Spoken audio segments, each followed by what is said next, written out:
Alappuzha നൂറനാട്ട് 4ാം class വിദ്യാർത്ഥിനിയെ രണ്ടാനമ്മയും പിതാവും മർദ്ദിച്ചതായി പരാതി. സ്കൂളിലെത്തിയ വിദ്യാർത്ഥിനി അധ്യാപകരോടാണ് മർദ്ദന വിവരം അറിയിച്ചത്. സ്കൂൾ അധികൃതരുടെ മൊഴിയുടെ അടിസ്ഥാനത്തിൽ നൂറനാട് പോലീസ് അന്വേഷണം തുടങ്ങി.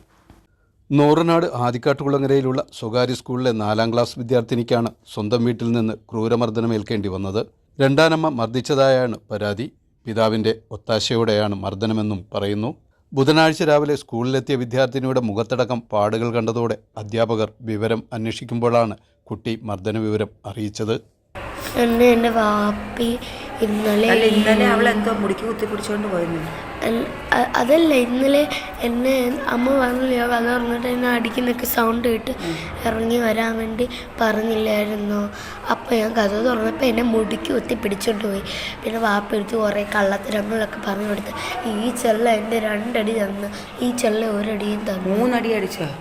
കുട്ടി എഴുതിയ ഒരു കുറിപ്പും അധ്യാപകർക്ക് ലഭിച്ചു. തുടർന്ന് സ്കൂൾ അധികൃതർ കുട്ടിയുമായി നൂറനാട് പോലീസ് സ്റ്റേഷനിലെത്തി മൊഴി നൽകി. തുടർന്ന് പോലീസ് നിർദ്ദേശപ്രകാരം കുട്ടിക്ക് ചികിത്സ നൽകി. വളരെ ചെറുപ്പത്തിൽ തന്നെ കുട്ടിയുടെ മാതാവ് മരണപ്പെട്ടിരുന്നു. 2 മാസം മുമ്പും രണ്ടാനമ്മ മർദ്ദിച്ചിരുന്നതായും പറയുന്നു. രണ്ടാനമ്മയ്ക്കും പിതാവിനുമെതിരെ നടപടികൾ വേണമെന്ന ആവശ്യം ശക്തമായിട്ടുണ്ട്. News bureau, Charummood.